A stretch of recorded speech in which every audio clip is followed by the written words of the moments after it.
नमस्ते दोस्तों, स्वागत है श्री एस्ट्रो वास्तु के चैनल में। आज हम लोग बहुत ही इंटरेस्टिंग सा वीडियो बनाने वाले हैं। आज हम लोग पॉलिटिक्स के बारे में बात करेंगे, थोड़ा सा सरकाज़म के बारे में बात करेंगे एंड किसी एक इंसान का पूरा सच बात, उसका को क्या माइंडसेट है, क्या पॉइंट ऑफ व्यू है, ये सब कुछ हम लोग आज डिकोड करने वाले हैं।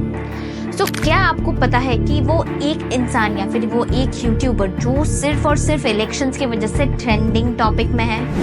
अगर आपके दिमाग में ध्रुव राठी का नाम आ रहा है देन कॉन्ग्रेचुलेशंस, आपका पॉलिटिकल ड्रामा के प्रति जो प्रेम है वो बहुत ही ज़्यादा है। तो आज हम लोग इस वीडियो में जान लेंगे ध्रुव राठी, उसका पॉइंट ऑफ व्यू, उसका एजेंडा क्या है एंड क्यों वो हमेशा बीजेपी एंड हिंदुइज्म को लेके इतना नेगेटिव बात करता है। क्या इसके पीछे उसका कुछ अल्टरनेटिव मोटिव है या फिर वो बंदा ही ऐसा है?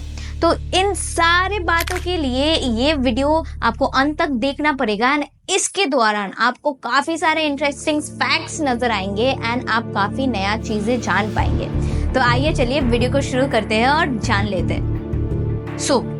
वो ध्रुव राठी ऐसे तरीके से बीजेपी को बैश कर रहा है या फिर उनके अगेंस्ट बात कर रहा है जैसे कि वो एक क्लूलेस फिल्म मेकर हो, जो कि जिसको ना डायरेक्शन पता है ना स्क्रिप्ट अच्छी तरीके से पता है, पर उसको मूवी बनाना है या फिर वीडियोस बनाना है, इसलिए वो वीडियो बनाते जा रहा है। एंड आप यहाँ पे देख ही सकते हैं कुछ महीने पहले तो वो ठीक ठाक ही वीडियो बना रहा था, बट जब भी इलेक्शंस आया उसके बाद से उसका धराधर इलेक्शंस के बारे में या फिर specially BJP and PM Modi के बारे में ही वीडियोस आता रहा है।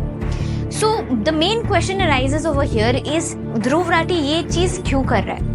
क्या उसको किसी और पार्टी से पैसा मिल रहा है? Is it that? क्योंकि ऑब्वियसली उसको एक लैविश लाइफस्टाइल तो मेंटेन करना पड़ेगा एंड इसके वजह से वो पर्टिकुलरली बायस होके एक पार्टी को ही टारगेट कर रहा है, या फिर वो ये सब कुछ कर रहा है सिर्फ टीआरपी के लिए।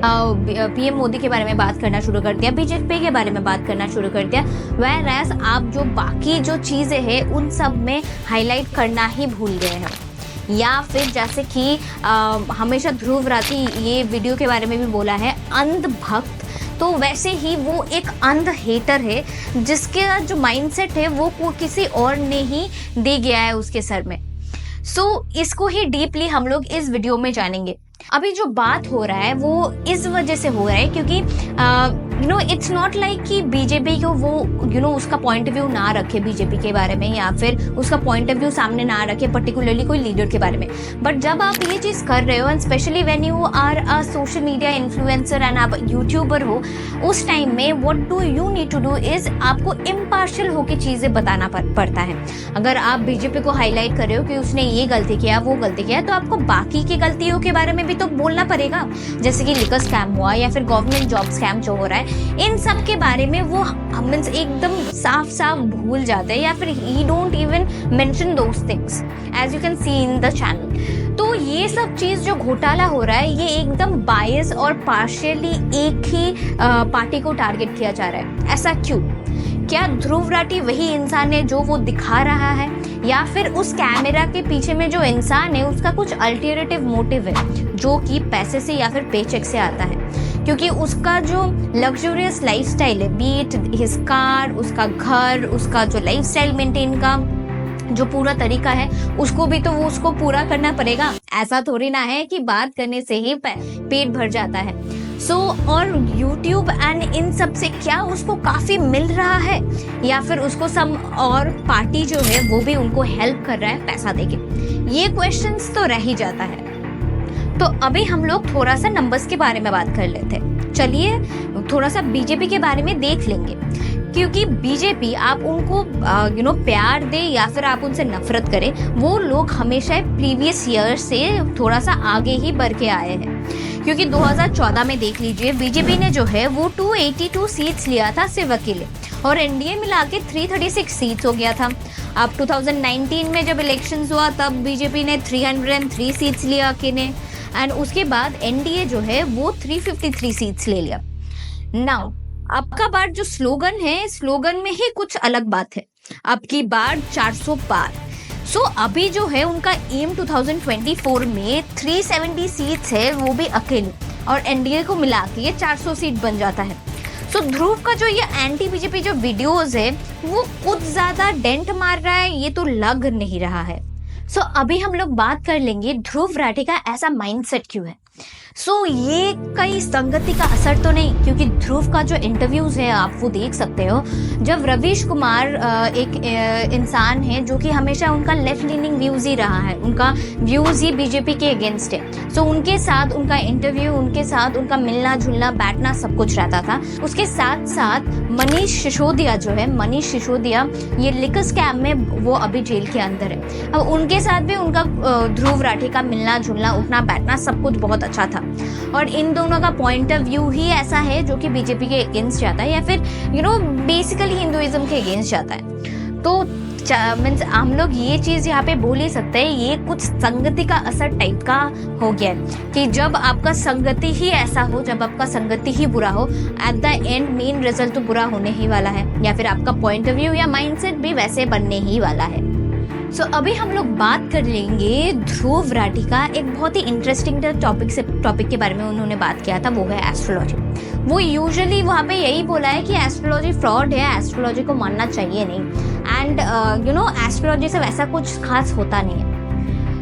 जब आपको एस्ट्रोलॉजी के ऊपर में बिलीव ही नहीं है, आप मानते ही नहीं हो, जब आपने शादी किया तब हिंदू रिचुअल्स एंड एस्ट्रोलॉजी को मान के मुहूर्त अदा करके उसके बाद पंडित बुला के सारा रिचुअल्स मान के वैसे शादी करने का जरूरत था क्या? क्योंकि जब आप मुहूर्त निकाल रहे हो, जब आप पंडित जी को बुला के रिचुअल्स या फिर मंत्र पढ़ रहे हो, तो उसमें तो एस्ट्रोलॉजी का पार्ट आ ही गया। और जब आप एस्ट्रोलॉजी में बिलीव ही नहीं करते हो और आप हिंदुइज्म को हर टाइम बैश करते रहते हो, उस टाइम में हिंदू तरीके से शादी करना वाज इट नेसेसरी? क्योंकि आपका गर्लफ्रेंड तो जर्मन है, so in her culture means just a Christian wedding या फिर उनका जो वेडिंग का रिचुअल है वो करने से ही आपका हो जाता। बेकार में जब आप हिंदुइज्म या फिर एस्ट्रोलॉजी में बिलीव ही नहीं करते हो, तब हिंदू तरीके से शादी करने का क्या कोई मतलब बनता है? कुछ डबल स्टैंडर्ड हो गया नहीं। अब इसके साथ साथ हम लोग थोड़ा सा बात कर लेंगे उनका जो डिप्लोमेटिक प्राइवेसी पॉलिसी है उसके बारे में, क्योंकि जब वो अपने घर का वीडियो कर रहे थे जो कि हरियाणा में है, तब उनके लिए प्राइवेसी बहुत ही एक फैक्टर था। क्योंकि जब वो अपना दादी का आंगन दिखा रहे थे तब उन्होंने बोल दिया कि हम ज्यादा कुछ नहीं दिखाएंगे क्योंकि प्राइवेसी फैक्टर आ जाता है। ये दादी के घर का गार्डन है, यहाँ पे नींबू का पेड़ उग रहा है, ज्यादा मैं दिखाऊंगा नहीं ताकि प्राइवेसी मेंटेन रहे। अब जब ये सेम चीज वो अपने वाइफ के इन-लॉज के घर में था, तब उनको एकदम शौक से आराम से ही वाज जस्ट सेइंग कि you people must be rich, right? Because your backyard is so beautiful and all. Wow, this looks like the balcony of some 5-star hotel. You must be very rich. Is this the garden of your parents? Yeah, my mom loves gardening.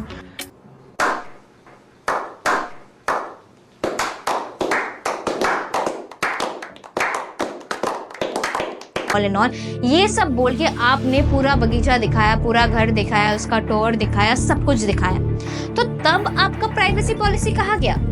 अपने घर में दिखाने के लिए अगर privacy policy लग रहा है तो आपका इन-लॉज के घर में जाके फ्लॉन्ट करने का क्या मतलब बनता है? कुछ ये भी डबल स्टैंडर्ड जैसा हो गया, इजंट इट? और एक चीज का जो कि है डिक्टेटरशिप। वो उन्होंने इस टाइम के दौरान बहुत सारा डिक्टेटरशिप का वीडियोस बनाया। आपको पता है क्या मेन ट्रेजेडी क्या है या फिर मेन सरकाज़म क्या है?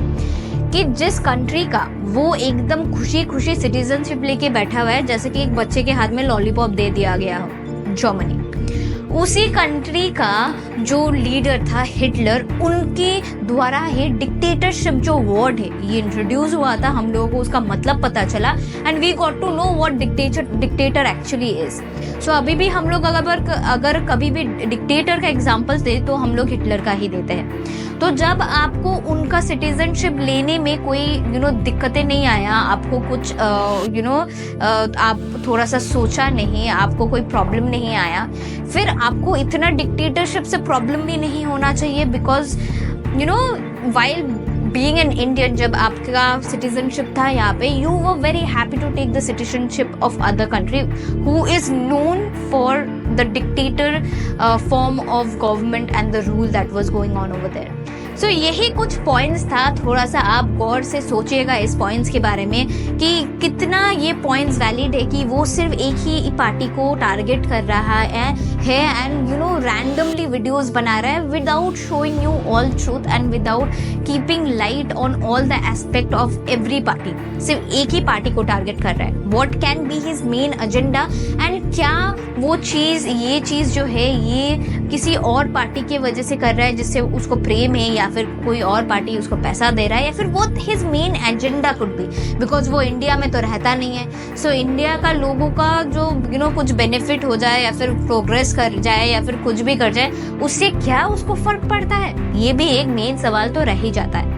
I hope this is something you like and thank you all for watching this video. आशा करते हैं ऐसा ही वीडियो हम लोग आगे भी लाते रहेंगे. Keep watching Shri Ashtra Vastu. Stay sarcastic and stay happy.